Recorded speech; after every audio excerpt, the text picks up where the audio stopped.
Yazid এবার চিন্তা করল, যদি হোসাইন না মেনে নেয়, তবে হোসাইন যদি না সমর্থন করে আর বাইরে যদি এলান করে দেয়, তবে বাইরের মানুষ আর মানবে না, আমার বায়াত গ্রহণ করবে না, আমার বায়াত প্রচার আর বন্ধ হয়ে যাবে। ইয়াজিদ বলল, আমার বায়াতটা আপনি গ্রহণ করে নিন, আপনাকে সম্মানের জায়গায় রাখবো, আপনি বায়াতটা গ্রহণ করে নেন, আপনাকে সম্মানের জায়গায় বসাবো। সাইয়্যিদুনা হোসাইন তিনি আপনার বলেছিলেন, না না আমি আপনাকে মানতে পারবো না, আপনাকে হক বলে মানবো না, যেহেতু আপনি একটা গুমরাহা, গুমরাহাকে সাইয়্যিদুনা হোসাইন আপনার মানতে পারলেন না, সাইয়্যিদুনা হোসাইন আপনার মানলেন না। এবার খেলাফতের তাজটা দেখুন, খেলাফতের সিলসিলা আমির মুআবিয়া থেকে আপনার বন্ধ হয়েছে, ইমামে হোসাইনকে আপনার খেলাফতের তাজ আমির মুআবিয়া দিয়ে যাননি, খেলাফতের তাজ ইয়াজিদকেও আপনার দিয়ে যাননি, খেলাফত ওই পর্যন্ত আপনার রয়েছে। সাইয়্যিদুনা হোসাইন সোনার মদিনায় আবার আপনার চলে গেলেন। এবার কুফাবাসীরা সোনার মদিনাতে এক নয় দুই নয় কমবেশ আপনার শতাধিক চিঠি পাঠাতে শুরু করলো।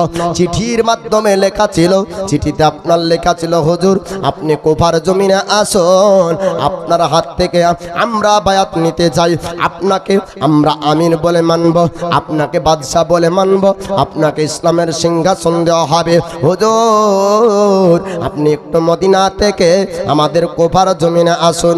কুফাবাসীরা ধোঁকা দিয়ে আপনার ডেকেছিল না, অনেক গজলে আপনার শুনেছেন, কুফাবাসীরা আপনার ধোঁকা দিয়ে ডাকলো, ডাকার সময় আপনার ধোঁকা ছিল না, পরবর্তীতে আপনার ধোঁকা হবে। আলোচনাটা একটু মন দিয়ে শুনবেন বা। সাইয়্যিদুনা হোসাইন কয়েকখান চিঠি পার পরে কুফায় যাওয়ার আপনার সিদ্ধান্ত নিলেন না। এবার কুফাবাসীর মধ্যে একটা কাফেলা গেল সোনার মদিনা পর্যন্ত। মদিনায় যাবার পরে আমার রাসূলুল্লাহর কাছে সাক্ষাৎ করে, আল্লাহর নবীর কাছে আপনার ডাইরেক্ট কথাবার্তা বলতে শুরু করলো। কুফাবাসীরা বলল, হুজুর আপনাকে যেতে হবে কুফার জমিনে, আপনি যদি কুফায় না যান তবে ইবনে জিয়াদকে গভর্নর বানিয়েছে, ইবনে জিয়াদকে ইয়াজিদ পাঠিয়েছে, ইয়াজিদের পক্ষ থেকে বায়াত প্রচার হচ্ছে। ইয়াজিদ সম্পর্কে আমরা কুফাবাসীরা জানি, ইয়াজিদ হকের ওপর নাই, ইয়াজিদ আছে বাতিলের মধ্যে। ইয়াজিদকে কুফাবাসীর মানুষ মানবে না। কুফাবাসীরা বলছে, সাইয়্যিদুনা হোসাইনকে, হুজুর গো আপনি সোনার মদিনা থেকে একটু কুফায় চলুন, কুফায় যদি আপনি না যান তবে ইয়াজিদের বায়াত প্রচার হয়ে যাবে, আপনি যদি কুফায় না যান তবে ইয়াজিদকে হক বলে তারা মেনে নেবে। হুজুর গো আপনি একটু কুফায় চলুন, আপনার হাত থেকে আমরা বায়াত নিতে চাই।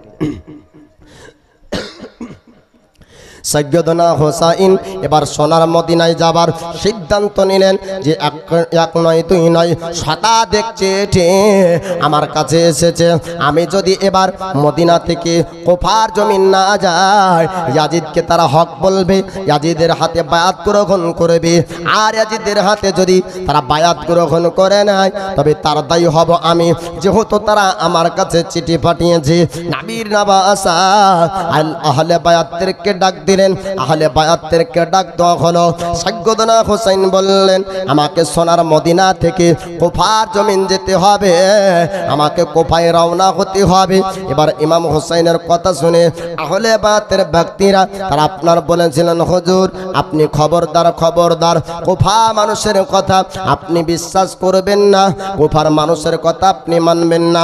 হুজুর ওই কুফাবাসীরা ধোঁকা দিয়ে আপনার আব্বা আলিসের খোদাকে কষ্ট দিয়েছিল, হুজুর আপনি কুফায় যাবেন না, আপনি মদিনা শরীফে থাকুন।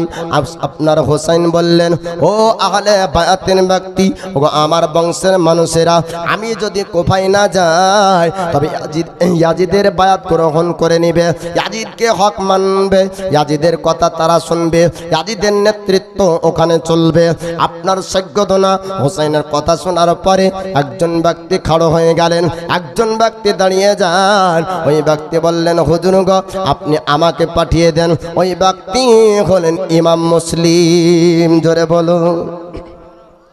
ইমাম মুসলিম বললেন, হুজুর আপনি আমাকে পাঠিয়ে দেন কুফার জমিনে, আমরা কুফায় যাব। আমি যাবার পরে কুফার পরিস্থিতিটা একটু দেখব। কুফার পরিস্থিতি যদি ভালো হয় তবে আপনি সোনার মদিনা থেকে কুফায় যাবে। আর সোনার মদিনা, যে মদিনাতে আমার নবী পাক দেহ মোবারক, নবী পাক রূহ মোবারক, নবী পাক সশরীরে জিন্দা অবস্থাতে ও সোনার মদিনায় আছে। জোরে বলুন সুবহানাল্লাহ। দুনিয়ার বুকে বাপ এমন পৃথিবীর বুকে কোনো সুন্দর জায়গা নাই যেই জায়গাটা সোনার মদিনার থেকে সুন্দর হতে পারে। এটা একজন আশিকের কথা বাপ, যে সোনার মদিনা অপেক্ষা পৃথিবীর বুকে কোনো জায়গা সুন্দর হতে পারে না, দামি হতে পারে না। সোনার মদিনা দামি হয়েছে আমার রাসূলুল্লাহর জন্য। মদিনার নাম ছিল ইয়াসরাব। নাবি আমার পৌঁছালেন তো জায়গার নাম পরিবর্তন হয়ে মাদিনাতুন নাবি হলেন। আর মাদিনাতুন নাবি থেকে মুক্তাসার হয়ে নাম হলো আপনার মদিনা। আর নাবি ওই জায়গায় আছে, তাই জায়গার সম্মানী হয়ে গিয়েছে মদিনা শরীফ। জোরে বলুন সুবহানাল্লাহ। মদিনার ধোলা বালি সুরমা বানাবো, একটু জোরে বলুন সুবহানাল্লাহ।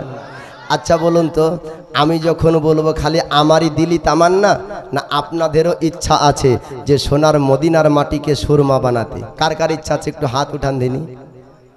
আমি যখন বলবো আমার সঙ্গে সঙ্গে আপনারা বলবেন মদিনার ধুলাবালি সুরমা বানাবো, ঠিক আছে?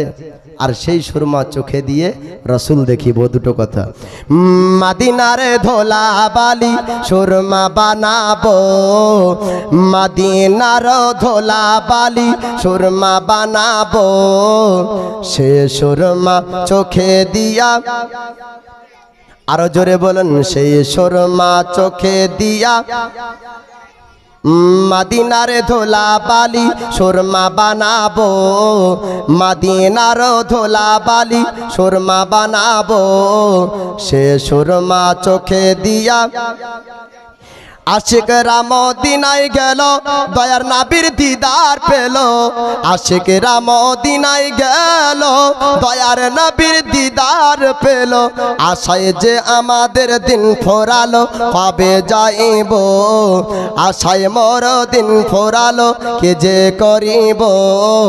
সে সুরমা চোখে দিয়া রসুল দেখিব, মদিনার ধুলাবালি সুরমা বানাবো, মদিনার ধুলাবালি সুরমা বানাবো, সে সুরমা চোখে দিয়া, আহা জোরে আরো, সেই সুরমা চোখে দিয়া ওয়ারাফানা লাকা যিকরা, কোরআনে বলেছেন আল্লাহ পাক। ওয়ারাফানা লাকা যিকরা, কোরআনে বলেছেন আল্লাহ পাক। নাবিজের উঁচু মাকাম সবাই দেখো গো, নাবিজের উঁচু মাকাম সবাই দেখো গো, সে সুরমা চোখে দিয়া, আরো জোরে, সেই সুরমা চোখে দিয়া মদিনার ধুলাবালি সুরমা বানাবো, মদিনার ধুলাবালি সুরমা বানাবো, সে সুরমা চোখে দিয়া রসুল দেখিব, সে সুরমা চোখে দিয়া রসুল দেখিব। যে দেখেছে নবীর দিদার, দোজখ হারাম হয়েছে তার। যে দেখেছে নবীর দিদার, দোজখ হারাম হয়েছে তার। দিদার পেতে আশা আমার, কবে দেখিব? দিদার পেতে আশা আমাদের, কবে দেখিব? সে সুরমা চোখে দিয়া রসুল দেখিব, মদিনার ধুলাবালি সুরমা বানাবো, মদিনার ধুলাবালি সুরমা বানাবো, সে সুরমা চোখে দিয়া রসুল দেখিব। তোমরা যারা যাও মদিনায়, আমার সালাম দিও রোজায়। তোমরা যারা যাও মদিনায়, তোমরা যারা যাও মদিনায়, আমার সালাম দিও রোজায়। জিজ্ঞাসিও নবীজিকে আমরা কবে যাইব, জিজ্ঞাসিও নবীজিকে আমরা কবে যাইব। সে সুরমা চোখে দিয়া রসুল দেখিব, মদিনার ধুলাবালি সুরমা বানাবো, মদিনার ধুলাবালি সুরমা বানাবো, সেই সুরমা চোখে দিয়া রাসূল দেখিব। সাইয়্যিদনা হাসান ও আপনার সাইয়্যিদনা ইমামে হুসাইন এবার সোনার মদিনা থেকে আপনার কুফার জমিনে আসবে। ইমামে হোসেন আপনার বললেন, ও আমার বংশের মানুষেরা, তোমরা একটু শুনে নাও, আমাকে মদিনা থেকে আমাকে কুফার জমিন যেতে হবে। আমি যদি কুফায় না যাই তবে ইয়াজিদকে হক বলে মানবে, ইয়াজিদের বায়াত প্রচারক হবে, ইয়াজিদের বায়াতকে গ্রহণ করে নেবে। ইমাম মুসলিম বললেন, ও গো ভাই আপনি শুনুন শুনুন, আপনি যাবেন না, আমাকে একটু পাঠিয়ে দেন, আমি কুফার পরিস্থিতিটা দেখব। কুফার মানুষ সত্যি আপনাকে কেন ডাকছে? আপনাকে যদি সত্যি তারা বায়াত গ্রহণ করার জন্য ডাকে, হুজুর গো আমি আপনাকে চিঠি লিখব, আমার চিঠি পাওয়ার পরে আপনি মদিনা শরীফ থেকে রওনা হবেন। যতক্ষণ পর্যন্ত আমার চিঠি আপনি পাবেন না ততক্ষণ পর্যন্ত আপনি সোনার মদিনা ছাড়বেন না। হুজুর আমাকে একটু আপনি পাঠিয়ে দেন। ইমাম মুসলিমকে এবার কুফার জমিনে আপনার পাঠানো হলো। সাইয়্যিদনা হুসাইন আপনার বললেন, ওগো মুসলিম তুমি কুফার জমিনে চলে যাও, আমার পক্ষ থেকে বায়াত প্রচার করবে। মানুষ যদি আমার বায়াত গ্রহণ করে নাই, মানুষ যদি আমার বায়াতকে স্বীকার করে নাই, তবে তুমি একটা চিঠি লিখবে, তোমার হাতের চিঠি আমি পড়ব, তারপর আমি মদিনা থেকে রওনা হব। ইমাম মুসলিম কি করলেন? এবার দুইজন সন্তানকে নিয়ে মোহাম্মদ আর ইব্রাহিমকে নেওয়ার পর আপনার রওনা হয়ে গেলেন সোনার মদিনা থেকে। আপনার কুফার জমিনে আসলেন। কুফাবাসীদের আপনার পরিস্থিতি দেখতে পেলেন। কুফাবাসীরা সত্যি আমার ইমাম হোসেনের বায়াতকে গ্রহণ করার জন্য চিঠির মাধ্যমে হোসেনকে আপনার ডাক দিয়েছিলেন। কুফাবাসীরা ইমাম মুসলিমের কাছে আপনার সাক্ষাৎ করতে আসলেন।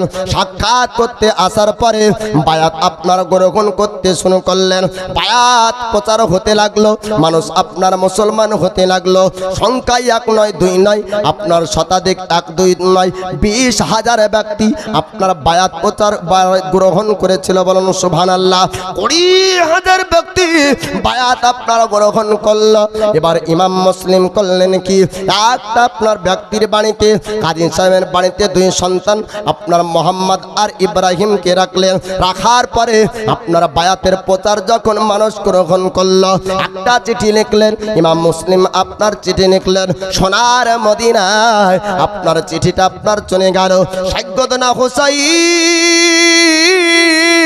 চিঠিটা আপনার পড়ার পর এবার আহলে বায়াতের ব্যক্তিদেরকে, বংশের মানুষদেরকে আপনার ডাক দিয়েছিলেন আর বলেছিলেন, ও আমার বংশের মানুষেরা, ও কাসিম তুমি শোনো শোনো, আমাদেরকে সোনার মদিনা থেকে রওনা হতে হবে, আমাদেরকে যেতে হবে কুফার জমিনে। তো তোমরা সবাই রেডি হয়ে যাও। এইদিকে হোসাইন মদিনা থেকে আপনার কুফা আসার জন্য প্রস্তুতি নিচ্ছেন। আর ইবনে জিয়াদ গভর্নর আপনার এই কুফা থেকে খবর পাঠিয়ে দিল ইয়াজিদ পর্যন্ত। ইয়াজিদের কাছে চিঠি পাঠানো হলো। ইয়াজিদকে চিঠি লিখলো, বলে ইয়াজিদকে বলল, হুজুর গো আপনার বায়াত আর চলবে না কুফার জমিনে। বলে 1 নয় 2 নয় 20,000 ব্যক্তিরা হোসাইনকে আপনার মেনে নিয়েছে। বলুন সুবহানাল্লাহ। ইয়াজিদ বলল, ওগো ইবনে জিয়াদ, ইমাম মুসলিম যে হোসাইনের পক্ষ থেকে বাত প্রচার করে, ইমাম মুসলিমকে গ্রেফতার করো, ইমাম মুসলিমের মারধর করো, ইমাম মুসলিমকে অত্যাচার করো, ইমাম মুসলিমকে বলো ইয়াজিদের বাত যদি প্রচার করে তবে ইমাম মুসলিমকে দৌলত দেওয়া হবে, মাল দেওয়া হবে, টাকা পয়সা দেওয়া হবে, ইমাম মুসলিমকে ধনী বানিয়ে দিব, ইমাম মুসলিমকে টাকা পয়সা দেওয়া হবে। এবার ইবনে জিয়াদ আপনার সেনাবাহিনীদেরকে বলল, ও সেনাবাহিনীরা, তোমরা একটু কুফার জমিন দেখে নাও, ইমাম মুসলিমকে কোথায় পাওয়া যাবে। মদিনা থেকে আসা ব্যক্তি ইমাম মুসলিমকে গ্রেফতার করতে হবে, ইমাম মুসলিমকে ধরতে হবে। আর ইমাম মুসলিমকে জিজ্ঞেস করো যে ইয়াজিদের বায়াত কি প্রচার করবে কিনা। ইমাম মুসলিমকে ইবনে জিয়াদের আপনার সেনাবাহিনীরা তারা ইমাম মুসলিমকে খোঁজ করতে শুরু করলো।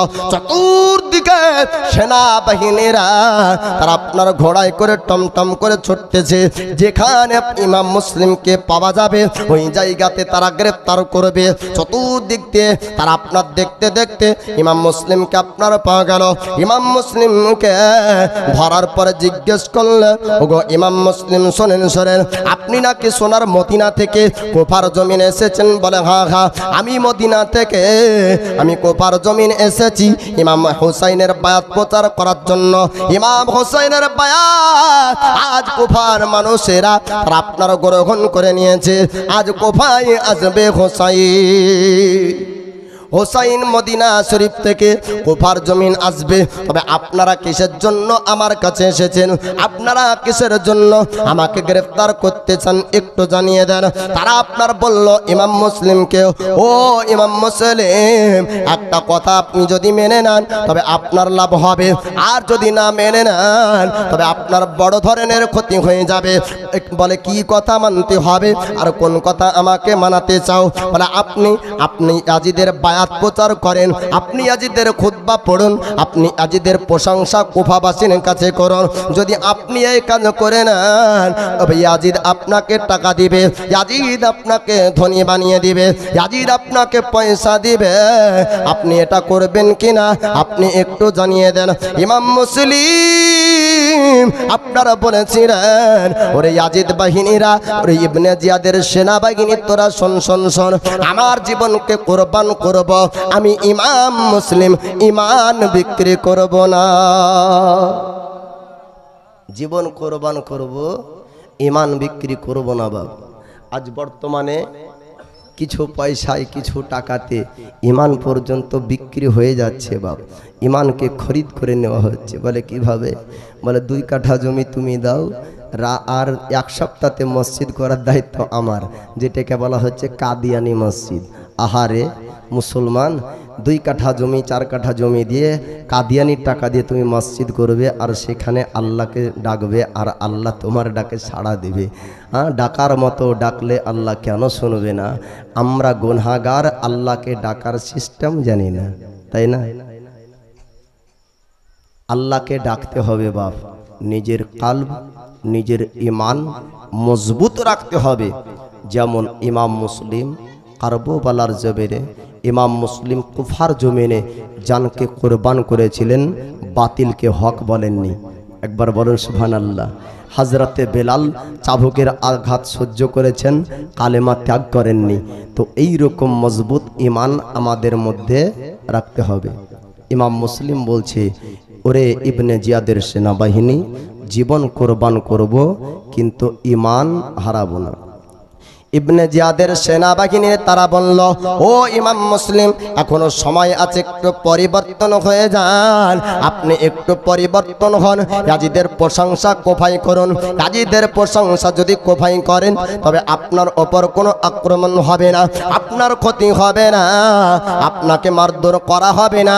আর যদি আপনি এমনটা না করেন, আপনার ওপর চাবুকের আঘাত করা হবে, আপনাকে মারা হবে। আপনি রাজি আছেন কিনা একটু জানিয়ে দেন। ইমাম মুসলিম আপনার তবু রাজি হন নাই। একটা কারাগারে বন্দী করা হলো, জেলখানায় বন্দী করা হলো। ইমাম মুসলিম বলে, কারাগার জেলখানায় কেন? আমাকে যদি সুলিতে চড়িয়ে দিস তারপরও আমার ইমান হারা হব না, আমার ইমানকে তোরা কিনতে পারবি না।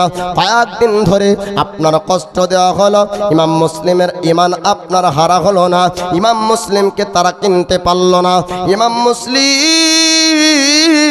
কারাগার জেলখানা থেকে যখন পরিস্থিতি আপনার খারাপ হয়ে গেল, ইমাম হোসাইন এবার সোনার মদিনা থেকে চলে আসবে।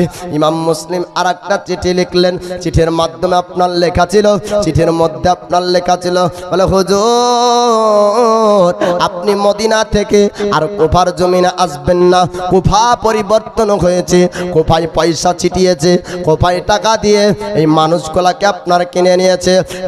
20,000 ব্যক্তির মধ্যে ইয়াজিদ বাহিনীর ইয়াজিদের আপনার লোকেরা টাকা দিয়ে মানুষের ঈমান পর্যন্ত আপনার কিনে নিয়েছিল। 20,000 ব্যক্তি আস্তে আস্তে সংখ্যায় কমতে কমতে কমতে কমতে কুফার পরিস্থিতি আপনার খারাপ হতে লাগলো। ইমাম মুসলিম বলে, হুজুর আপনি আর আসবেন না কুফার জমিনে, কুফা পরিবর্তন হয়ে গিয়েছে, আর আপনাকে কুফায় আসতে হবে না। এই চিঠিখানা আপনার সোনার মদিনায় যাবে, কিন্তু আপনার মদিনা শরীফ আর গেল না। রাস্তার মধ্যে এই চিঠিখানা আপনার সেনাবাহিনীদের হাতে পড়ে গেল। আর সেনাবাহিনীরা বলল, এই চিঠিখানা কোথায় পাঠানো হচ্ছে, একটু চিঠি দেখে না, এটা কার চিঠি আর কার জন্য চিঠিটা যাচ্ছে।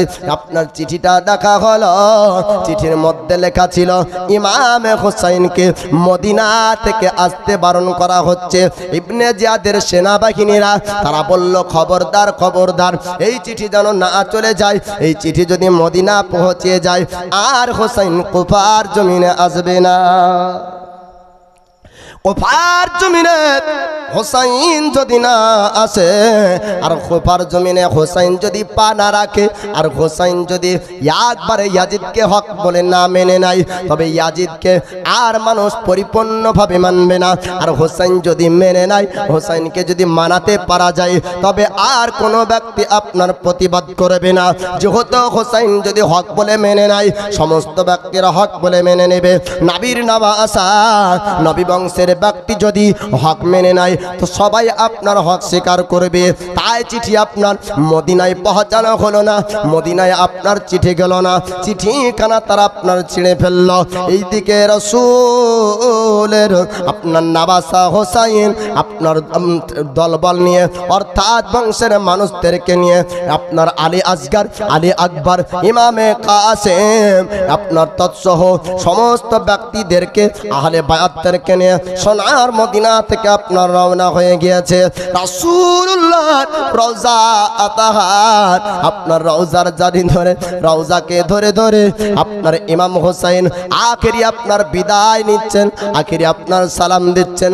আল বিদা সালাম, আর বিদা আপনার জিয়ারত, সে জিয়ারত আমার রাসূলুল্লাহর রওজা মুবারক আপনার করে। ইমামে হোসাইন কেঁদে কেঁদে বলেছিলেন, নানা গো আর মনে হয় জিয়ারত আর সুযোগ হবে না।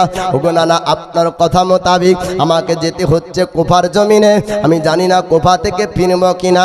নানা আপনার রওজা জিয়ারত করে নিলাম, তো আপনার রওজা জিয়ারত করে এটা হবে হয়তো শেষ জিয়ারত, আখেরি সালাম, শেষ সালাম, বিদায় দাও গো নানা, আর মনে হয় সোনার মদিনায় আসা হবে না। ও গো দয়ার নানা জান, ও গো সার আরে মদিনা, তোমার হুসাইন হইল আজ কার বালায় রওয়ানা। ও গো দয়ার নানা জান, ও গো সার আরে মদিনা, আখেরি সালাম লাও হে নানা, ছেড়ে যাই সোনার মদিনা, আখেরি সালাম লাও হে নানা, ছেড়ে যাই সোনার মদিনা, শেষবারের মতো নাও দেখে আর যে দেখা হবে না।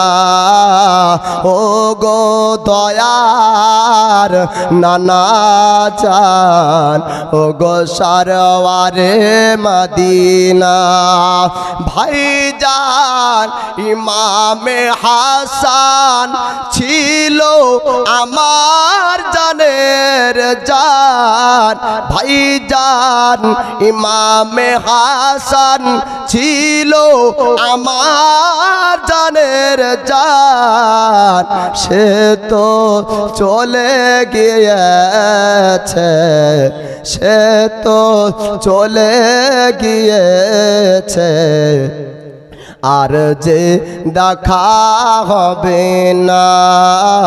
ও গো দয়ার নানা জান ও গো সরওয়ারে মদিনা ও গো দয়ার নানা জান ও গো সরওয়ারে মদিনা दीन इस्लामेर खातिरे बातिल मिटाबारी तोरे दीन इस्लामेर खातिरे बातिल मिटाबार तोरे अल्लाह राहे काटाबो आमारे गला खाना ओ गो दयार नाना जान ओ गो सरवारे मदीना तुम्हार हुसैन होएलो आज करबलाय रवाना आखिरी सलाम लाओगे नाना छेड़ जाई सुनार मदीना शेष बार मातो नाओ देखे आर जे देखा होबे ना ओ गो दयार नाना जान ओ गो सरवारे मदीना এবার সৈয়দনা হুসাইন তিনি আপনার রওজা জিয়ারত করার পরে নানার কাছে আপনার বিদায় নিয়ে সোনার মদিনা দিকে আপনার রওনা হচ্ছেন এইদিকে ইমাম মুসলিম এদিকে ইমাম হুসাইন আপনার আসছেন ইমাম মুসলিমকে আপনার কুফার জমিনে কতল আপনার করা হচ্ছে ইমাম মুসলিমকে এইদিকে আপনার কতল করা হচ্ছে শহীদ করা হচ্ছে আর ওইদিকে হুসাইন আপনার মদিনা থেকে আসছে মদিনা পর্যন্ত আপনার যদিও চিঠি যেত আল্লাহর মার্জি আল্লাহর ইচ্ছা হলো কারবালার জমিনে হুসাইন শাহাদাত বরণ করবে অনেকজন ভাববেন হয়তো ওগো মাওলানা তবে কি চিঠিটা চলে গেলে হুসাইনের শহীদ হওয়া কি পরিবর্তন হয়ে যেত হুসাইন কি শহীদ হতেন না নবীর হাদিস কি মিথ্যা হয়ে যেত বলে না বাপ এটি একটি বাহানা কিন্তু যেভাবেই হোক না কেন ইমামে হুসাইন শহীদ হবেনি নবীর জবান মিথ্যা হতে পারে না জোরে বলুন সুবহানাল্লাহ বাপ ইমামে হুসাইন মদিনা থেকে কুফায় আসবে ঘটনা আপনাদেরকে শোনাবো দুঃখজনক খুব আফসোসের ঘটনা দুই বাল্য ব্যক্তির আপনার ইমাম মুসলিমের দুই সন্তান মোহাম্মদ আর ইব্রাহিমের ঘটনাটা একটু শুনবেন মাহারা সন্তান ইমাম মুসলিমকে বলেছিলেন আব্বাজান আপনি সোনার মদিনা থেকে কুফা যাবেন বলে হ্যাঁ বলে কুফাতে আমাদেরকেও নিয়ে চলেন ওই কুফায় আমরাও যেতে চাই আমাদেরকে কার কাছে রাখবেন আম্মা জানের ইন্তেকালের পরে আপনি আমাদের দেখভাল করেছেন আব্বা আপনি যেখানে থাকবেন আমরাও আপনার সঙ্গেই থাকব এইদিকে ইমাম মুসলিম দুই নিজের সন্তানকে একজন নবীর আশিকের বাড়িতে রেখে তিনি আপনার কারাগার জেলখানায় বন্দী এই পাপী ইয়াজিদ বাহিনীরা পাপী ইবনে জিয়াদের সেনাবাহিনীরা ইমাম মুসলিমকে আপনার শহীদ করলেন ইমাম মুসলিম আপনার শাহাদাত বরণ করে ইমাম মুসলিম আপনার শহীদ হয়ে গিয়ে আপনার দুই সন্তান মোহাম্মদ আর ইব্রাহিম তারা তো সোনার মদিনা যেতে পারল না তারা আব্বার লাশ দেখতে পেয়েছিল না তারা আব্বার জানাজা পড়তে পেয়েছিল না তারা আব্বার শেষবারের মতন আখেরি বিদায় বাপের কাছে বাপ নিতে পেয়েছিল না ইমাম মুসলিমের দুই সন্তান মোহাম্মদ আর ইব্রাহিম রাত্রিবেলায় আশিকের রাসূলের কাছে কাজী সাহেবের কাছে কান্না করে বলে আব্বা ইমাম মুসলিম কোথায় গিয়েছে কয়দিন হয়ে গেল আব্বার চেহারা দেখিনি আব্বাকে একটু এনে দেন এবার কাজী সাহেব জানে কুফার মধ্যে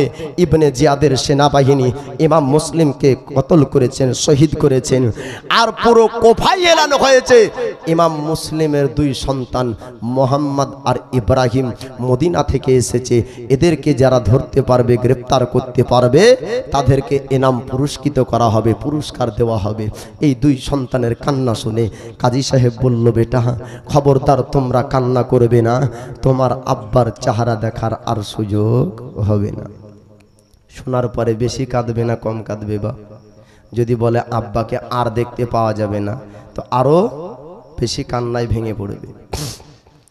ইমাম মুসলিমের দুই সন্তান মোহাম্মদ আর ইব্রাহিম আপনার কান্নায় ভেঙে পড়ল। কাজী সাহেবকে বলে, কাজী সাহেব ওগো চাচা যান, একটু জানিয়ে দেন আব্বাকে কি আর দেখতে পাওয়া যাবে না? আব্বার চেহারাকে আর কি দেখতে পাবো না? আব্বা কি আসবে না? আমাদেরকে কি আদর করবে না?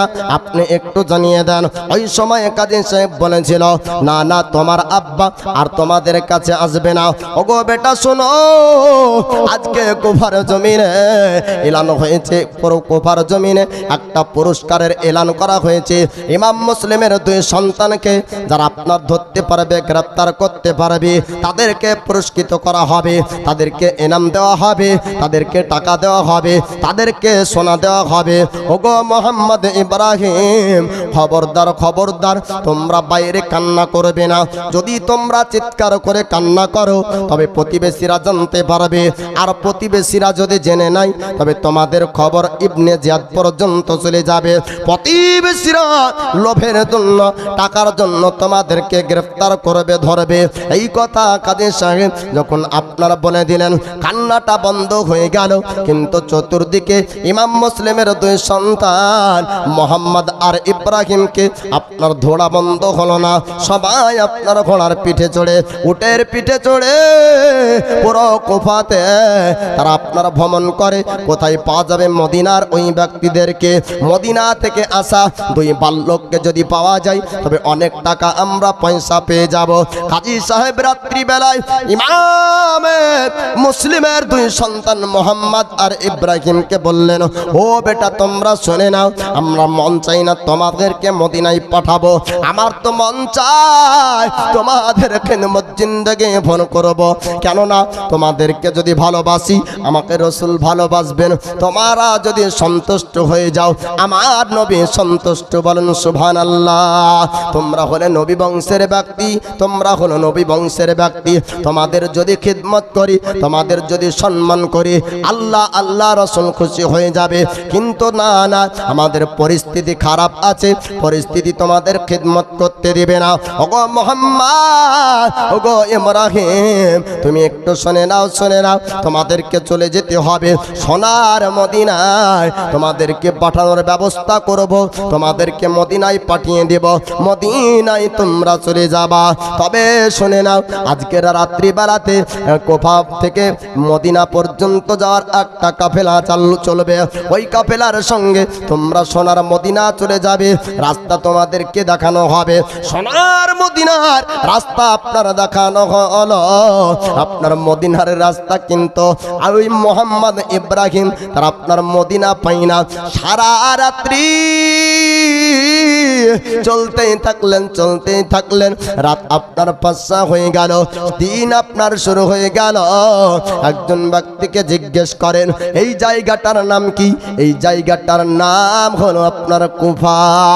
মোহাম্মদ আর ইব্রাহিম দুইজন আপনার চিন্তায় পড়ে গেলেন, দুইজন আপনার ভাবতে লাগলেন। সারা রাত্রি ধরে আমরা চলতেই থাকলাম, সারা রাত্রি ধরে চললাম, তবু কুফার জমিন পার হতে পারলাম না। আর মনে হয় সোনার মদিনা পাবো না, মদিনায় মনে হয় আর আমরা যেতে পারবো না, মদিনায় মনে হয় আর পৌঁছাতে পারবো না। তবে দিনের আলোতে যদি আমরা চলতে থাকি, মানুষ যদি দেখে নাই, মানুষ যদি চিনে নাই, তবে আমাদেরকে ধরে ইবনে জিয়াদের কাছে নিয়ে যাবে। এমন সুন্দর চেহারা তাদেরকে আল্লাহ পাক আপনার দান করেছিলেন যে চেহারাকে দেখার পরে একবারে তারা চিনে নিত। কারণ হলো এমন সুন্দর ব্যক্তি কুফার জমিনে কেউ নাই। নাবিকে আল্লাহ নূর দিয়েছেন, নাবির বংশের মানুষদের চেহারাকে আল্লাহ উজ্জ্বল বানিয়েছেন। তাই তো আলা হযরত ইমামে আহমদ রাজা বলেন, তেরি নসলে পাক में है बच्चा बच्चा नूर का, तू है आईने नूर तेरा सब घराना नूर का। আমার নবীর চেহারাতে আপনার এমন উজ্জ্বল ছিল, নবীর চেহারা এত উজ্জ্বল ছিল, 14 তারিখের রাতের 14 তারিখের চাঁদ পর্যন্ত লজ্জা পেত। তো নবীর বংশের ব্যক্তিদের চেহারাতেও আপনার আপনার উজ্জ্বল চেহারা, বলুন সুবহানাল্লাহ। বলে দেখার পরে তো কুফাবাসীরা চিনে নেবে।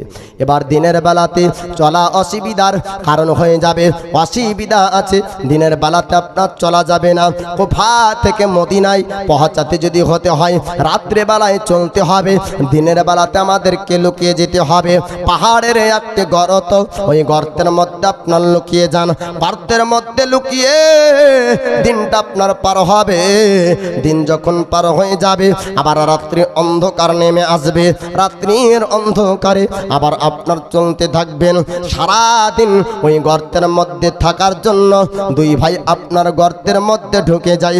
রোদ্রের তাপ আস্তে আস্তে বাড়তে লাগলো, রোদ্রের তাপে পাহাড় পর্যন্ত গরম হয়ে যায়, আপনার পিপাসায় হলকম শুকিয়ে যায়। সারাদিন খাওয়া নাই, সারাদিন আপনার পান করা নাই, হলকম শুকিয়ে যায়। এক ভাই আর এক ভাইকে বলে, ভাই গো হলকম যে শুকিয়ে যায়, পিপাসায় ছটফট করি, পিপাসা নিবারণ করব কিভাবে, পিপাসা মিটবে কিভাবে, একটু পানির ব্যবস্থা করতে হবে। সারাদিন খাবার খাওয়া হয়নি, সারাদিন পান করা হয়নি, ভাই একটু পানির ব্যবস্থা করে দেন। ভাই ভাইকে সান্ত্বনা দেয়, ওগো ভাই না না, খবরদার পানির পিপাসায় যতই লাগুক না কেন পাহাড়ের গর্ত থেকে বের হওয়া যাবে না। যদি পাহাড়ের গর্ত থেকে আমরা বাইরে বের হয়ে যাই আর কোনো ব্যক্তি কুফাবাসী যদি আমাদেরকে চিনে নাই, তবে আর আমাদেরকে মদিনায় যেতে দেবে না। ওরে ভাই আজ পিপাসা সহ্য করে নে, আল্লাহ পাক যে কাউসারের পানি পান করাবে, আর কোনো দিন পিপাসা লাগবে না। পিপাসায় ছটপট করে, ভাই ভাইকে হলকম দেখিয়ে দেয়, ভাই ভাইকে হলকম দেখিয়ে দেয়। পিপাসায় ছটপট করতে করতে ভাই ভাইয়ের উপর মায়া চলে আসলো। এবার বড় ভাই বলে, ও ছোট ভাই একটু শোনো, পানি তো পাওয়া যাবে না, পানি যদি পাওয়া যায় তবে মানুষ চিনে নেবে, তবে একটু দাঁড়িয়ে যাও, আমি পাহাড়ের বাইরে যাব, আর যাওয়ার পরে তোমার জন্য পানির ব্যবস্থা করব। যদি তারা আমাকে ধরে নেয় আমার জীবন কোরবান হয়ে যাবে, কিন্তু তোমাকে তাদের হাতে লাগতে দেব না। জি, দুই ভাই যদি এখনো বর্তমান ভাই ভাইয়ের আপন বাপ, যদি এখনো দুই ভাই যদি কোনো মুসিবতে পড়ে যায়, তো এক ভাই চাইবে যে আমার জানের উপর দিয়ে যাক, আমার ভাইটা বেঁচে থাকুক, চাইবে কি না? চাইবে। অন্য দিককার অশান্তি যতই হোক না কেন, ভাই ভাইয়ের প্রাচীর দিয়ে দিয়েছে, বেড়া ঘিরে নিয়েছে, কথা বলে না, কিছু করে না, লেনদেন আদান প্রদান সব বন্ধ। কিন্তু প্রতিবেশীর মধ্যে কেউ যদি ভাইকে মারতে আসে, ওই প্রাচীর ভাঙবে, বেড়া ভাঙবে, দিয়ে তার প্রতিবাদে ভাইয়ের হয়ে লড়াই করতে যাবে। ঠিক না ভুল? এমনি যতই তার সঙ্গে সম্পর্ক না থাকুক, রক্তের সম্পর্ক কোনোদিন পর হবে না। এবার দুই ভাইয়ের মধ্যে বড় ভাই বলে, ওরে ভাই তোমার হলকম দেখে আমি আর সহ্য করতে পারি না, পাহাড়ের বাইরে যাই, একটু পানির ব্যবস্থা যদি হয়ে যায় তোমার হলকমের পিপাসা নিবারণ হয়ে যাবে, তোমার হলকম শুকনো আর থাকবে না। তবে আমি যদি একা গ্রেফতার হয়ে যাই, ধরা পড়ে যাই, তাহলে আমার জানের উপর দিয়ে যাবে, তুমি যেন সোনার মদিনায় যেতে পারো, তুমি আমার সঙ্গে বের হবে না। একজন ভাই আপনার পাহাড়ের গর্ত থেকে বাইরে আপনার বের হলেন, বাইরে বের হওয়ার পরে পানির ব্যবস্থা করার জন্য চতুর্দিকে পানির খোঁজ করে। আপনার পানির খোঁজ করতে করতে একজন ব্যক্তি আপনার দিকে চিনতে পারে, এত সুন্দর চেহারার অধিকারী আমাদের কুফার বাচ্চা হতে পারে না, এত সুন্দর চেহারা কুফার মানুষ পেতে পারে না, এমন সুন্দর মানব, এমন সুন্দর চেহারার অধিকারী বালক আমাদের কুফার মধ্যে থাকতে পারে না। এই ব্যক্তিকে দেখার পরে ওই ব্যক্তি আপনার চিনতে পারল, আর সঙ্গে সঙ্গে আপনার মাথার চুলখানা চড়ে ধরল, ধরার পরে জিজ্ঞেস করে, তোমরা কোথায় থেকে এসেছো, তোমার নাম পরিচয় একটু জানিয়ে দাও। নবী বংশের ব্যক্তিরা জানের ভয় আপনার মিথ্যা বলবে না, সত্য কথা আপনারা বললেন। ও কুফাবাসীরা, ও কুফার মানুষ, তোমরা শুনে নাও, আমরা এসেছি সোনার মদিনার শরীফ থেকে আমাদের নাম হলো মোহাম্মদ ইব্রাহিম, আমরা ইমাম মুসলিমের সন্তান, আমরা এসেছি, আমাদেরকে আব্বা নিয়ে এসেছি। বলে আর তোমার সঙ্গে কে আছে? মানে যেই থাকুক না কেন একটু আপনাকে ওয়াদা করতে হবে। আপনি একটু কথা দিয়ে দেন, আপনি একটু ওয়াদা করুন যে আপনি শোনার পরে তার ক্ষতি করবেন না। যত রকমের কষ্ট দেওয়ার আছে আপনি আমার ওপর দিয়ে দিবেন, কিন্তু আমার ভাইয়ের ক্ষতি করবেন না। মিথ্যক বলল, হা হা ক্ষতি করব না। আপনার সত্য কথা নবী বংশের ব্যক্তি বলে, আমার ভাই আমার সঙ্গে আছে পাহাড়ের গর্তে, পাহাড়ের গর্ত থেকে আপনার ওই ব্যক্তিকেও টানা হলো। দুই ভাইকে আপনার নিয়ে যাওয়ার পরে ইবনে জিয়াদ গভর্নরের কাছে, ইবনে জিয়াদের কাছে আপনার নিয়ে যাওয়া হলো। ইবনে জিয়াদকে বলা হলো, ওগো ইবনে জিয়াদ, আপনি এলান করেছিলেন আপনার পুরস্কারের কথাটা আমি শোনার পরে এক নয় দুই নয় কয়েকদিন ধরে একইভাবে কুফার সমস্ত জমিন আমরা ভ্রমণ করেছি। কুফার জমিন দেখতে দেখতে পাহাড়ের মধ্য থেকে ওই দুইজন ব্যক্তিকে নিয়ে এসেছি। আপনার এলান করার পুরস্কারটা আমাকে দিয়ে দেন। দুনিয়ার অর্থ পেয়ে গেল, কিন্তু নবীর শাফাআত থেকে বঞ্চিত হলো। এর নবীর উম্মত বাপ, এরা নবীর উম্মত যারা হোসাইনকে কষ্ট দেয়, এরা নবীর উম্মত যারা আপনার ইয়াজিদকে সমর্থন করে, এরা নবীর উম্মত। এখনো দাড়িওয়ালা টুপিওয়ালা মৌলবি বলে ইয়াজিদ হকের ওপর ছিল, এরা নবীর উম্মত। বলেন নাউজুবিল্লাহ, উম্মত হবে? নাবী প্রেমিক, নাবীর আশিক ব্যক্তি ইয়াজিদকে হক বলে মানবে? কন কাহাতা হে হোসাইন মর গয়া, कौन कहता है हुसैन मर गया, जिंदा है हुसैन मगर याजिद मर गया। जी एखोनो दुनियाते खुजले हजारों हजार लाखों लाखों हुसैन नामक मानुष पावा जाबे। हुसैन नाम दुनियाते एखोनो जारी आछे, कारण हकेर ओपर जीवन दिएছেন, और बेहकेर ओपर छिलो याजिद। ताई आदर करे भालोबेसे कारो सन्तानेर नाम याजिद राखे ना। शुम्भनगरे आछे, डोमकुल एलाकाय याजिद नाम नाई। तो दुनियार काछ थेके के मरेছে? याजिद मरेছে, हुसैन एखोनो जिंदा आछे। जिंदा था, जिंदा है, जिंदा रहेगा। जोरे बोलुन सुबहानाल्लाह। हकेर ओपर थाकबेन, संख्याय कम थाकुक, আপনি হকের উপর আছেন, আপনার সঙ্গে জানবেন আল্লাহ আছে। ডানে বামে তাকিয়ে দেখলেন আমার পেছনে তো কেহ নাই, আমার পক্ষে তো কেহ নাই। আপনি কিসের পক্ষে আছেন সেটা দেখবেন। জি, আপনি কিসের পক্ষে আছেন ওটা দেখুন। তো বলে আমি হকের ওপর আছি। বলে হকের ওপর? বলে হ্যাঁ। সংখ্যায় কয়জন? বলে আমার সঙ্গে 10 জন। আপনার বিপক্ষে? বলে 1000। থাকুক না কেন? 1000 কেন? 10,000 থাকুক। বলে আমার সংখ্যায় যে 10 জন। আরে 10 জন আপনার সংখ্যায়, কিন্তু আরেকজন আছে সংখ্যায়, তিনি হলেন আল্লাহ। জোরে বলুন। আর আল্লাহ যার সঙ্গে আছে তার বিপক্ষে 1000 কেন, লাখো সংখ্যাও যদি থাকুক না কেন, আপনার আল্লাহ যার সঙ্গে আছে জয় তারই হবে। ইমামে হোসাইন শহীদ হয়েছেন, কিন্তু ওই জঙ্গে জয় হোসাইনই হয়েছে। জোরে বলুন সুবহানাল্লাহ। ইমাম মুসলিমের 2 সন্তানকে ইবনে জিয়াদের কাছে দিয়ে টাকা পুরস্কার নিয়ে চলে গেল। এবার কারাগার জেলখানায় বন্দী করা হচ্ছে 2 সন্তানকে। কারাগারে জেলখানায় বন্দী করা হলো। আর জেলখানার পাহারাদারকে বলা হলো, জেলখানার দারোয়ানকে বলা হলো, ওগো জেলখানার পাহারাদার, খবরদার খবরদার, এই 2 সন্তান যেন না বের হতে পারে, 2 বালক যেন না বের হতে পারে। এই 2 বালকের দায়িত্ব আমি তোমার মধ্যে দিলাম। তোমাকে সারা রাত্রি তাদেরকে দেখতে হবে। গভীর রাত্রি চিন্তায় পড়ে গেল, আজকে নবীর বংশের ব্যক্তিদেরকে কারাগার জেলখানায় বন্দী করা হয়েছে, আর আমাকে বাইরে পাহারাদার বানিয়েছে। আজ আমি জেলখানার দারোয়ান হয়েছি, আমি সারা রাত্রি ধরে তাদেরকে কষ্টের মধ্যে রাখবো, তাদেরকে কষ্টের মধ্যে রাখবো। কাল কিয়ামতের দিন হবে, নবীর শাফাআত যখন হবে, নবী যখন শাফাআত করবেন, ওই সময়তে নবী আমার দিক থেকে মুখ ফিরিয়ে নেবে। কেননা আমি নবীর বংশের ব্যক্তিদেরকে কষ্ট দিচ্ছি, এমনটা হতে পারে না। রাত্রিবেলায় চিন্তায় পড়ে গেলেন, সারা রাত্রি ধরে ভাবতে ভাবতে গভীর রাত্রিতে আপনার সিদ্ধান্ত নিল, না না, দুনিয়ার কষ্ট সহ্য করব, ইয়াজিদ বাহিনীর মার সহ্য হবে, কিন্তু কিয়ামতের দিন নবীর শাফাত না পেলে আর উপায় থাকবে না, জাহান্নামে জ্বলতে হবে, জাহান্নামের কষ্ট সহ্য করতে হবে, জাহান্নামের কষ্ট জাহান্নামের কষ্ট অপেক্ষা দুনিয়ার কষ্ট অনেক ভালো। তাই আপনার সিদ্ধান্ত নেওয়া হলো, আপনার দুই সন্তানের জেলখানার তালা আপনার খুলে দেওয়া হলো। তালা খুলে দিয়ে আমার নবীর বংশের ওই দুই বালককে বলা হলো, ও নবী বংশের ব্যক্তিরা, একটু তোমরা শুনে নাও, শুনে নাও, আমি খবরদার খবরদার, কিয়ামতের দিন জানো নবী পাককে বলবে না ওই জেলখানার দারোয়ান আমাকে কষ্ট দিয়েছিল, আমাদেরকে দুঃখ দিয়েছিল, আমাদেরকে আঘাত দিয়েছিল।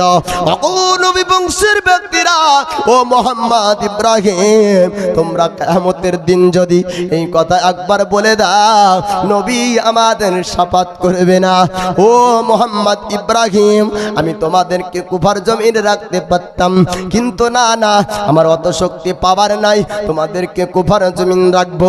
তবে শুনে নাও, শুনে নাও, তোমাদেরকে কুফার জমিন থেকে সোনার মদিনায় পাঠানোর ব্যবস্থা করে দিচ্ছে। বলুন সুবহানাল্লাহ।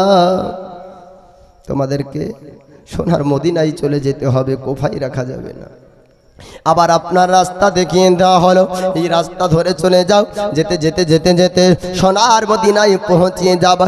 আবার রাত্রিবেলায় চলতে শুরু করলেন, রাত্রিবেলায় চলতে থাকলেন, যেতে যেতে যেতে যেতে আবার আপনার রাত্রি পার হয়ে যায়, দিনের আলো আপনার শুরু হয়ে গেল, দিনের আপনার রোশনি পাওয়া গেল।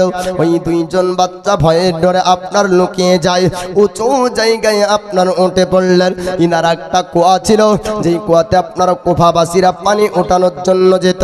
ওই জায়গাতে হারিস পাপির বিবি আল্লাহর নেককারিনে বান্দি, আল্লাহর নেককারিনে বান্দি ওই ইনারাতে আপনার পানি ওঠাতে যাচ্ছেন। যেমন আপনার ফেরাউন মিশরের বাদশা ছিল পাপী, তার বিবি ছিল আপনার আসিয়া, আল্লাহর নেককারিনে বান্দি, আল্লাহর প্যারা বান্দি। কুফার জমিনে হারিসের বিবি আপনার যাবার পানে পানি উঠাবেন, ইনারা থেকে আপনার কুয়া থেকে পানি তুলবেন। দুইটা সুন্দর চেহারা, আপনার উজ্জ্বলময় চেহারার সন্তানকে, দুই বাল্যর চেহারাকে দেখার পরে হারিসের বিবি আপনার ডাক দিয়ে বললেন, এত সুন্দর মানব, এত সুন্দর চেহারার অধিকারী আজ পর্যন্ত কুফার জমিনে কোনোদিন দেখতে পাইনি। এত সুন্দর চেহারার ভালো কোথায় থেকে আসে? আপনার এনারাই লক্ষ্য করে দেখা হলো, উঁচু জায়গায় দুই সুন্দর চেহারার অধিকারী মানুষ। হারিসের বিবি ডাক দেয়, হারিসের বিবি ডাক দেওয়ার পরে জিজ্ঞেস করে, ওগো বাল্য ওরগো ছেলে, তোমরা একটু জানিয়ে দাও তোমাদের বাড়ি কোথায়, তোমাদের নাম পরিচয়, তোমাদের ঠিকানা একটু শুনিয়ে দাও। তারা আপনার বলেছিল, ওগো মা আপনি শুনুন শুনুন, ওগো চাচি যান আপনি শুনুন, আমাদের বাড়ি হলো সোনার মদিনায়, আমাদের বংশ, আমরা হলো নবী বংশের ব্যক্তি, আমার পিতার নাম হলো ইমাম মুসলিম, ইমাম মুসলিম আমার আব্বা এসেছিলেন সোনার মদিনা থেকে ইমামে হুসাইনের বাত প্রচার করার জন্য। ওগো চাচি, এক নয় দুই নয়, কমবেশ কয়েক হাজার ব্যক্তিরা আপনার বাত গ্রহণ করেছিল। পরবর্তীতে আমার আব্বাকে তারা কতল করলো, শহীদ করলো। আমরা সোনার মদিনায় চলে যাব, তুমি তো সোনার মদিনা যেতে পারি না।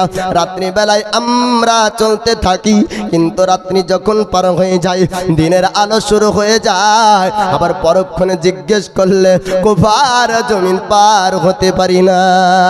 আল্লাহর নেককারিনী, আল্লাহর প্যারা বান্দি আপনার সুন্দর করে তাদেরকে গোসল দেওয়ার পরে বাড়ির দিকে আপনার নিয়ে গেলেন। আর বাড়ির দিকে নিয়ে যাওয়ার পর সুন্দর করে তাদেরকে আপনার খাইয়ে দিলেন। রাত্রিতে আপনার বিছানা তৈরি করে দেয়, বিছানাতে তিনার আপনার আরাম করে। আপনার গভীর রাত্রি যখন হলো, দুই ভাইয়ের মধ্যে আলোচনা শুরু হয়ে যায়। ওরে ভাই, ভাই মহাজননীকে হারিয়েছিলাম, মার দুঃখ বুঝতে পারিনি, মার কষ্ট বুঝতে পারিনি, কেননা আব্বা লালন পালন করত, আব্বা মায়ের ভালোবাসা দিত, কিন্তু এখন আব্বা নাই, আমাদের মাথার ছায়া হারিয়ে গিয়েছে, আর মাথার ছায়া আমাদের না। ওরে ভাই আমরা সোনার মদিনায়, আমরা তো সোনার মদিনায় চলে যাব, তবে মদিনায় আমাদের দেখভাল কে করবে, আমাদেরকে মদিনায় কে দেখাশোনা করবে? আমরা মদিনায় যাবার পরে বড় একা হয়ে যাব। এইরকম করে কান্না যখন আপনার করে ওই হারিস পাপি, হারিস আপনার পাপি বাড়ির থেকে আপনার চলে আসলো, আসার পরে জিজ্ঞেস করে বিবি রে একটু জানিয়ে দে, একটু জানিয়ে দে, আমাদের ঘরে তো কোনো বাচ্চা নাই, তবে কান্নার আওয়াজ কোথায় থেকে আসে? এত সুন্দর কান্নার আওয়াজ মধুর কণ্ঠে ভেসে ভেসে আসে, কে কোন বাচ্চা কান্না করে একটু জানিয়ে দে। হারিসের বিবি চিন্তায় পড়ে গেল, কেমন করে বাঁচাবো নবী বংশের ব্যক্তিদেরকে, কেমন করে বাঁচাবো নবীর বংশের দুই ফুল?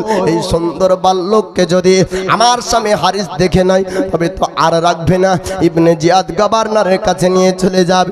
হারিসের বিবি চিন্তায় চিন্তায় পড়ে গেল, আল্লাহ পাককে ডাক দেয়, মাবুদ তুমি এদেরকে বাঁচিয়ে নাও, আমার দ্বারা সম্ভব হবে না।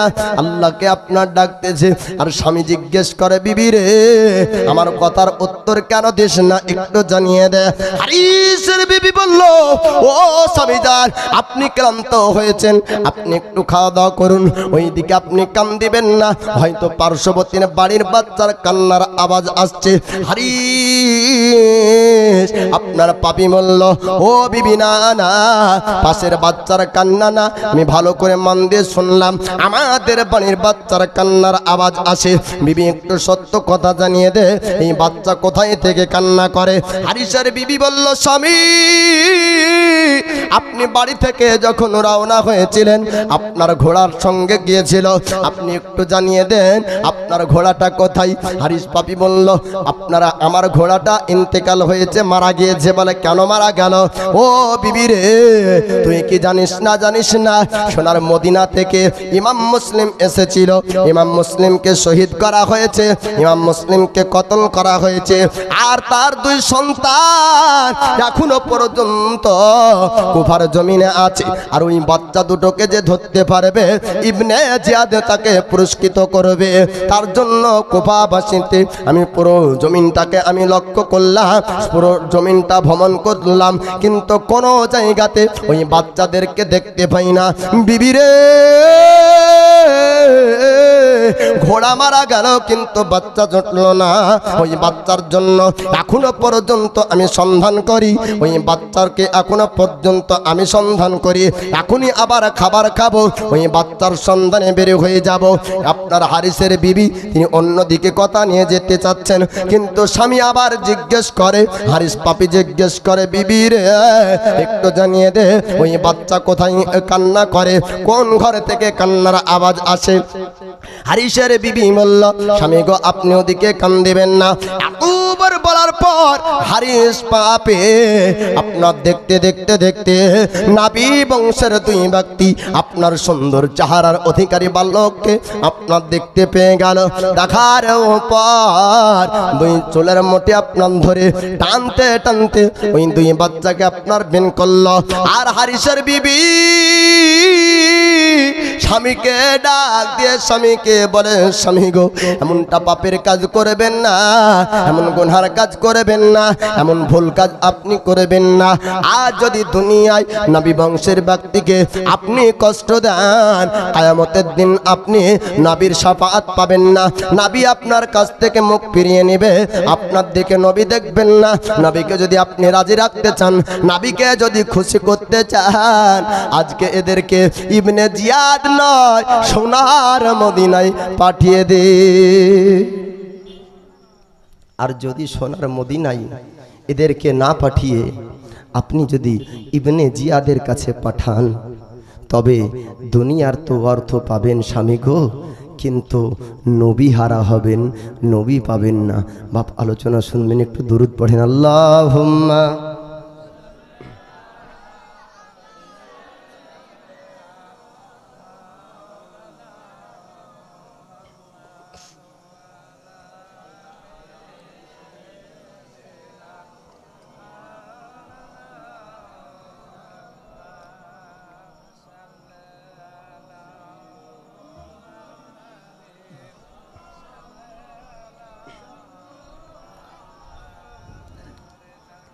हरदम ज़बान से निकालो पाक नबी मोहम्मद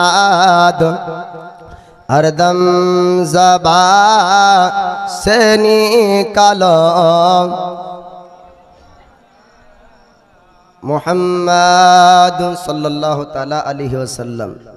এবার হারিস পাপিকে তার বিবি বলে, স্বামী দুনিয়ার টাকা আপনি ঠিকই পাবেন, কিন্তু এই ব্যক্তিদেরকে আপনি যদি কষ্ট দেন তাহলে আপনি নবী হারা হয়ে যাবেন, নবী পাবেন না।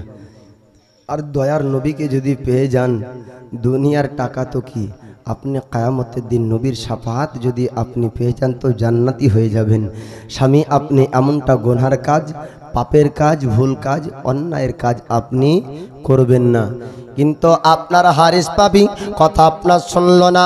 হারিস পাপি টান দিয়ে আপনার বিবিকে ফেলে দেয়, আর বিবিকে বলে, বিবি রে আমার পা ধরবি না, আমাকে বারবার এমন কথা বলবি না, আমি এলাম পুরস্কার পাওয়ার জন্য, আমার ঘোড়াটা মারা গিয়েছে, আমি পুরস্কার পাবো, সুন্দর ঘোড়া কিনবো, আমি পুরস্কার পাবো, সুন্দর করে ঘর বাড়ি তৈরি করবো। বিবি বারবার বলে, স্বামী গো আপনি এমনটা করবেন না। স্বামী হারিস পাপি বলে, বিবি রে এরকম করে আমাকে বাধা দিবি না। বারবার যখন বলা হলো, যখন আপনার মানলো না, মারতে শুরু করলো হারিস পাপি তার বিবিকে। আল্লাহর নেককারনে বান্দি, নবীর আশিকান, আপনার প্যারা আল্লাহর বান্দি, ওই রমণে আপনার ওই খাতুন মার খেতে আপনার শুরু করলেন। আঘাত সহ্য করে শেষ পর্যন্ত আপনার কাকতি মিনতি করে বলে, স্বামী গো আপনি আমার জন্য কমসে কম এই দুটো বাল্যকে আপনি দিয়ে দেন, তাদেরকে ইবনে জিয়াদের কাছে নিয়ে যাবেন না। স্বামী মারতে মারতে বিবিকে আপনার টান দিয়ে ফেলে দেয়, আর দুই বাল্যকে নিয়ে ইবনে জিয়াদের কাছে আপনার নিয়ে যায়। ইবনে জিয়াদ আপনার বলল, সেনাবাহিনীদেরকে, ও সেনাবাহিনীরা তোমরা দেখে নাও, এই ইবনে জিয়াদ বলছে তোমরা দেখে নাও এই বাল্যগুলাকে, যারা কারাগারে বন্দী ছিল, যারা জেলখানায় বন্দী ছিল, আবার যদি কারাগারে জেলখানায় বন্দী করা হয় তবে আবার হয়তো পালিয়ে যাবে, আর কারাগারে বন্দী করা হবে না, আর জেলখানায় দেওয়া হবে না। এই ব্যক্তিদেরকে আপনার কতল করতে হবে, শহীদ করতে হবে। আর এরা যদি কতল না হয়ে যায়, সোনার মদিনা পর্যন্ত যদি পৌঁছে যায়, যেই চিঠিটা মদিনায় পৌঁছানো হয়নি, ওই চিঠির খবরটা এদের দ্বারাতে মদিনায় চলে যাবে। ইমাম হোসেন শুনে নেবে, আহলে বায়াতের ব্যক্তিরা শুনে নেবে, আর তারা মদিনা থেকে কুফায় আসবে না। তাই জন্য কারাগারে বন্দী করা হবে না, এদেরকে কতল করতে হবে, এদেরকে হত্যা করতে হবে, এদেরকে শহীদ করতে হবে। দুই ভাই আপনার কান্না করতে করতে বলেছিলেন, আমাদের মধ্যে আপনি আমাকে আগে কতল করবেন, আর এক ভাই বলে আমাকে আগে কতল করবেন। দোনো ভাই বলতেছে, ও গো ইবনে জিয়াদ আপনি শুনুন, আমার চোখের সামনে আমার ছোট ভাই ইন্তেকাল করবে, ছটফট করবে, আমি সহ্য করতে পারবো না, আমি বড় ভাই আমাকে আগে কতল করুন। ছোট ভাই বলে, না না, বড় ভাই আমার সামনে ছটফট করবে, এমনটা হতে পারে না, আপনি আমাকে আগে কতল করুন। এইরকম ভাবে ইবনে জিয়াদকে আপনার বলা হলো। ওই সমাজে আপনার ইবনে জিয়াদ দুইজন ব্যক্তিকে আপনার শহীদ করে দেয়, দুইজন ব্যক্তি শাহাদাত বরণ করলেন। ইন্না লিল্লাহি ওয়া ইন্না ইলাইহি রাজিউন। সাইয়্যিদুনা হুসাইন এইদিকে আপনার সোনার মদিনা থেকে আপনার কুফার জমিন আসছেন। নারায়ে তাকবীর, নারায়ে তাকবীর, নারায়ে রিসালাত, মাসলাকে আলা হযরত উলামায়ে আহলে সুন্নাত, দ্বীন ইসলাম, দ্বীন ইসলাম। জীবনী বক্তা হযরত আল্লামা কারি মাওলানা রফিকুল ইসলাম রিজভী সাহাব। নারায়ে তাকবীর, নারায়ে রিসালাত। এই দেখেন, যাই হোক হুজুর চলে এসেছে, আলোচনার লম্বা করব না। তবে আপনাদেরকে বলবো বাপ, কারবালার জীবনী এখান থেকে হুজুর শোনাবে, আপনারা শুনবেন। এবার ইমামে হোসাইন কুফার জমিনে সোনার মদিনা থেকে আসছেন, কুফার জমিনে আসবেন। তারপরে ফোরাতের নদী বন্ধ করা হবে। শহীদের ঘটনা ইমামে কাসিমের, আলী আসকারের, আলী আকবরের পরস্পর আপনারা আলোচনা শুনতে থাকবেন। ইনি যে মাদ্রাসার শিক্ষক, আমি ও মাদ্রাসার ছাত্র। কালুপুর মাদ্রাসা, দৌলতাবাদ থানা কালুপুর মাদ্রাসার আমি ছাত্র ছিলাম, পড়াশোনা করেছি। ইনি আমার উস্তাদ সমতুল্য, যদিও বা আমি পড়িনি, তবুও উস্তাদ আমার মাস্টার শিক্ষক সমতুল্য। কেননা আমার মতন শতাধিক আলিম তিনি তৈরি করছেন। জোরে বলুন আল্লাহ পাক ইনার ইলমে হায়াতে আল্লাহ পাক বরকত দান করুক, সকলে বলুন আমিন। আমি অধম, আমি গুনাহগার, আমি পাপী। যতটুক আলোচনা করলাম আপনারা শুনলেন। এনার আমার পরে উনি আলোচনা রাখবেন। আমি আপনাদের পার্শ্ববর্তী গ্রাম টিকটিকি পাড়া, মাঠপার হলেই টিকটিকি পাড়া, এই গ্রামের আমি ছেলে। হয়তো আপনারা অনেকেই দেখেননি, কারণ আমি ছোট্ট থেকে বাইরেই থাকি, পড়াশোনা করেছি বাইরে, এখনও ইমামতি এবং মাদ্রাসায় আপনার বাইরেই আছি। 10 বছর শিক্ষার জীবন কাটিয়েছি, আর 6 বছর এদিকে আছে, 16 বছর জীবন আমার বাইরেই কেটেছে। যদিও বা পার্শ্ববর্তীর গ্রামের হন, তবুও আপনারা সবাই আমাকে এর পূর্বে দেখেননি, তাই না? তো যাই হোক, হায়াত বাকি, ফের মোলাকাত বাকি। নাবির ইশক মোহাব্বতে দুকলি আপনাদেরকে শুনিয়ে তারপরে হুজুরকে লাউড স্পিকার ছেড়ে দিব। গুনগুন আওয়াজে একটু দরুদ শরীফ পাঠ করুন। আল্লাহুম্মা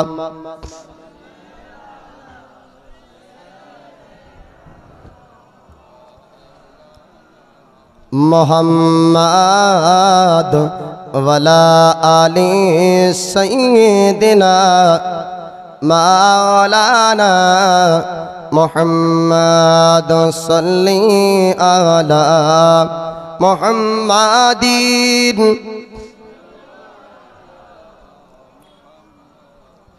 তুমি মানলে মানব, না মানলে মন মানো না। আশিকের আসল জান্নাত সোনার মদিনা। জোরে বলুন সুবহানাল্লাহ। জান্নাতেতেও সবই আছে বাপ, কিন্তু জান্নাতে সবই পাওয়া যাবে, সবই আরাম পাওয়া যাবে। আর জান্নাতের সবই আরাম সোনার মদিনায় পাওয়া যাবে। জোরে বলুন সুবহানাল্লাহ। একজন আশিকের, একজন নাবী প্রেমিক ব্যক্তির নাবির রওজায় আতাহার, নাবির রওজা, সেটা আপনার জান্নাতের থেকেও দামি। জোরে বলুন সুবহানাল্লাহ। তুমি মানলে মানো, না মানলে মন মানো না। আশিকের আসল জান্নাত সোনার মদিনা। আশিকের আসল জান্নাত সোনার মদিনা। তুমি মানলে মানো, না মানলে মন মানো না। আশিকের আসল জান্নাত সোনার মদিনা। আশিকের হৃদয়ে যত ইশকের জ্বালা দূর করেতে পারে ওই মদিনাওয়ালা। জোরে বলুন সুবহানাল্লাহ। আশিকের হৃদয়ে যত ইশকের জ্বালা দূর করেতে পারে ওই মদিনাওয়ালা। তাই মদিনা মদিনা করে হয়ে যায় ফানা। আশিকের আসল জান্নাত সোনার মদিনা। তুমি মানলে মানো, না মানলে মন মানো না।